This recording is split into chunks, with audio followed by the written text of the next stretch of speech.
All right, while all of you are enjoying amateur basketball tonight, the real ones will be soaking up a pair of 18-win professional teams trying to out-tank one another. That's right, just one NBA game on the slate tonight, and it's a clash between two bottom-of-the-barrel titans, the Pistons and the Magic. I just heard producer Slates compare this to Thursday Night Football is back. All right, it's important to talk about this showdown, which is why DraftKings contributor Jeff Pratt, RotoWire's Nick Whalen, they are here in the house on your screen. Let's get weird. Who's your captain, Jeff? Yeah, with Jalen Suggs out due to a bone bruise and Markelle Fultz still on a minutes restriction, I think paying up for Cole Anthony at 12.6K as your captain makes sense. To be very clear, these are two very bad teams with no real studs, besides Cade Cunningham, who is emerging as a young star in this league. So I don't think there's an obvious player to pay up for. It might be different if Cade was 100% today, but he's currently questionable with an illness and likely won't be a full go even if he suits up. Anthony has scored 32-plus DraftKings fantasy points in 3 straight games and saw a usage rate of 27.3% last contest with Suggs out. Detroit ranks 25th in fantasy points allowed to guards, and Orlando is going to be looking for offense with a couple of key pieces banged up and out tonight. I also quickly like the idea of paying up for Mo Bamba at 10.8K if Wendell Carter Jr. is out. He's currently listed as questionable with a left ankle sprain, so keep an eye on the injury report there. All right, who you want? Go ahead, Nick.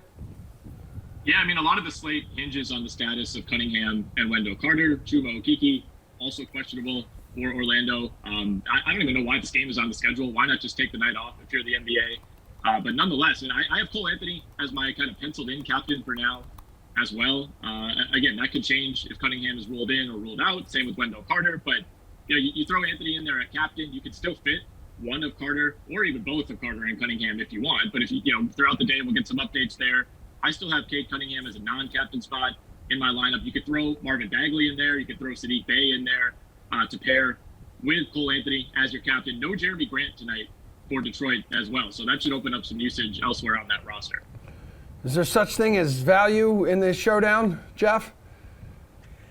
Yeah, there is. I'm really looking at a couple of Magic guards. Markelle Fultz at 4,400. I'm not sure if you can call that value, but being on a minutes restriction hasn't really stopped him from producing after his return from a torn ACL. He scored 30-plus DraftKings fantasy points in 2 of his last 3 contests and should see an expanded offensive role since Jalen Suggs is out with a bone bruise. Continuing the trend, focusing on those Orlando guards, Gary Harris stands out to me at 3K. He's another guy that has benefited from that Suggs injury. He's racked up 16-plus DK fantasy points in 4 straight games. Quickly moving to the Pistons side, Isaiah Livers seems like the ultimate bargain play at 2,400. The usage isn't there, but he's played 23-plus minutes in 3 of his last 5 games, and he scored 20-plus fantasy points in back-to-back contests. With Jeremy Grant out due to knee inflammation, Livers should hit that minutes mark and has tremendous value. Okay, Nick, hook us up, dude. Yeah, I kind of alluded to a couple of my value plays, and really, outside of like 3 players in this showdown, like everybody technically qualifies as a value. But I do like Sadiq Bey, who's not been great lately, but you take Jeremy Grant out of the equation, you potentially take Cade Cunningham out of the equation. That's like 35, almost 40 shots per game that you're removing from that Detroit offense. I mean, Cade Cunningham over his last 7 is averaging 21 field goal attempts per contest. So if he doesn't play, that's huge for a player like Sadiq Bey. I do like Marvin Bagley, kind of in that mid value at this point on this slate. He's at 7,600. If he's not your captain, still played a ton of minutes, even with Isaiah Stewart returning from his injury. He's pretty clearly getting an audition over these last couple of weeks over a guy like Kelly Olynyk, who's still playing like 10 to 15 minutes. Just a weird signing by Detroit that never made a lot of sense. And then, RJ Hampton, another player to consider with Jalen Suggs out. But as you alluded to, Emerson, it's a very strange slate to try to build a lineup on. Yeah, for sure, dude. So take us over, Nick, to the DK Sportsbook. So now O-Town favored by a field goal, favored by 3 points here. Who covers?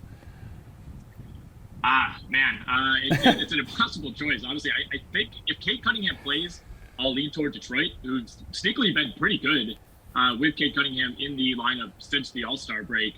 They had a stretch where they won something like 7 out of 9 or 6 out of 8, something like that. Like, they've sneakily been pretty respectable over the last month compared to what we saw from them over the previous 3 or 4 months. So if Cunningham's in, give me Detroit to cover. If Cunningham ends up being ruled out, regardless of what happens with Wendell Carter, I'll roll it out with Orlando. Okay, what do you think, Jeff?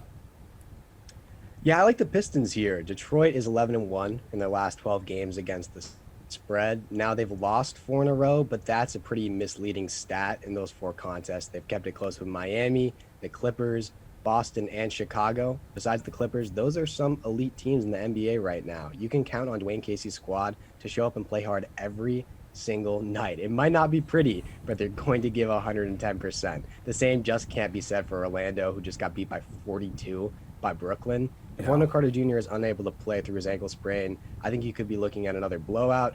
I really don't care that Jeremy Grant is out, and I won't care if Cade Cunningham is unable to play. Whoever Dwayne Casey puts on the floor plays hard and gives them a chance. And then, Jeff, looking at the total here in the DK Sportsbook, 219, and it just seems like the under would be the obvious choice. So under 6-1 in the Pistons' last 7 overall, 5-2 in the Magic's last 7.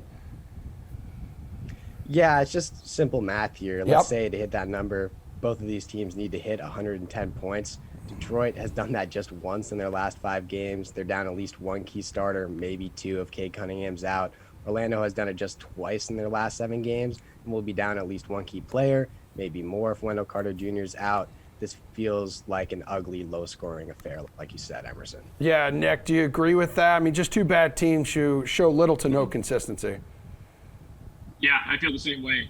This number's already fallen in the last hour this morning, could continue to fall throughout the day. I mean, these teams are 24th and 29th in offense since the All-Star break, and they're 11th and 20th, respectively, in defense. So, defensively, they haven't been disastrous. Orlando knocking on the door of the top 10. So everything kind of points to the under here. It would have to probably get down closer to like 215, 216 for me to consider going the other way.